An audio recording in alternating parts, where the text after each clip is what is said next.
সত্ৰকুণ্ড বজাৰত মেইন ৰাস্তাতে গাখীৰ বজাৰত আজি বিৰাট ঠুকাব দুৰ্ঘটনা হৈ এজন ল'ৰা মোটামুটি বয়স 12 বছৰ হ'ব ট্ৰেক্টৰেৰে খুন্দাই ল'ৰাজনক নিহত কৰে।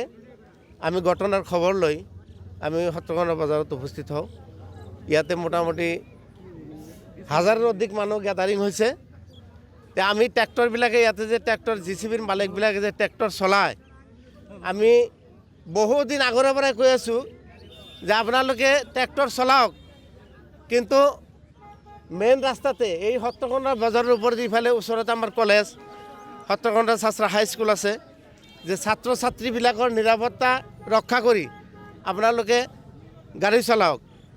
আজি ৰাতিপুৱা আমি ছয়টা বজাৰ পৰা আমি ট্ৰেক্টৰৰ শব্দ পাই আছোঁ। তেওঁলোকে জিচিবিৰ চেটেদি যি মাটি কাটি ইয়াতে এইবিলাক বিৰাট অবৈধ খনন কাৰ্য এতিয়াও মানে আমাৰ সত্ৰকুণ্ড বজাৰৰ দক্ষিণ ফালে ব্ৰহ্মপুত্ৰ নদীৰ কাষতে এতিয়াও খনন কাৰ্য চলাই আছে। আমি প্ৰশাসনক জনাইছোঁ, ফৰেষ্টাৰক জনাইছোঁ, তাৰপাছত আমাৰ মন্দিয়া আউটপোষ্ট বাগবৰ থানাত আমি জনাইছোঁ, কিন্তু তেওঁলোকে থানাৰ আমি যদি বাধা দিওঁ তেওঁলোকে থানাৰ অনুমতি লৈ ফৰেষ্টাৰৰ অনুমতি লৈ মাটি কাটি আছে বুলি আমাক জনায়। তথাপিতো আমি বহুত প্ৰশাসনৰ কোনো গুৰুত্ব নাই।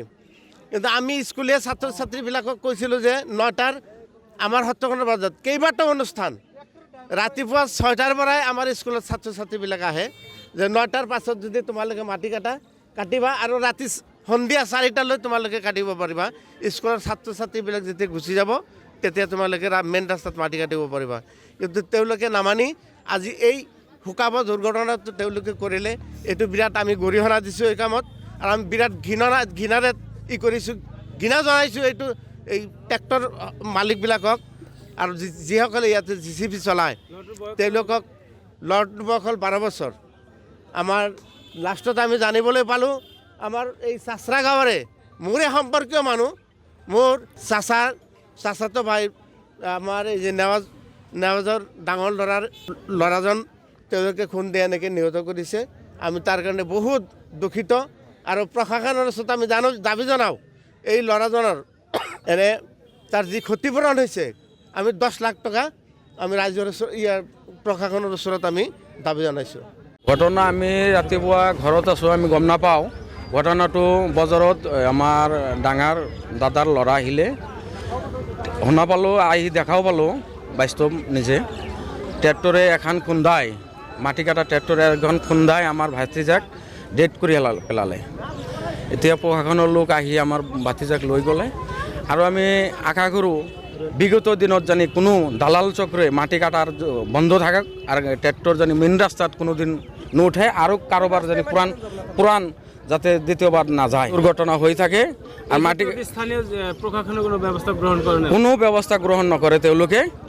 তেওঁলোকে ডন গিয়াৰত মাটি কাটি থাকে। এই কাৰণৰ এই মাটিবিলাক কাটাৰ কাৰণত গৰাখহনীয়াও ৰোধ নহয়। সন্দেহ হৈছে প্ৰশাসনৰ মানুহ জড়িত আছে বুলি। তেওঁলোকে ডন গিয়াৰত মাটি কাটি থাকে সদায়। ল'ৰাটোৰ দেউতাকৰ নাম কি আছিল? ভৰমান আলী। বয়স কিমান হ'ব? 10-12 বছৰমান হ'ব। তেওঁ ফৰত নহ'লে 5 পঢ়ি নাম আছে। কি জানেনে? ফৰহাত আলী। এতিয়া কি বিচাৰে আপোনালোকে? ন্যায় উচিত তদন্ত হৈ ন্যায় বিচাৰ লাগে। আমাৰ ৰাস্তাত প্ৰত্যেক দিনাই চলি থাকে। কিমান বজাত চলি আছে? মোটামুটি 7টা বজাত। এই বজাৰ এৰিয়াত স্কুল কলেজ কেইখন আছে? 4-5খনমান আছে। স্থানীয় প্ৰশাসনৰ কোনো গুৰুত্ব নাই? গুৰুত্ব নাই স্থানীয় প্ৰশাসনৰ গুৰুত্ব থাকিলে আজি এনেকুৱা ঘটনা নহ'লে হয়। যিকোনো খবৰৰ বাবে যোগাযোগ কৰক 7099017330 লগতে 7099017110 নম্বৰত।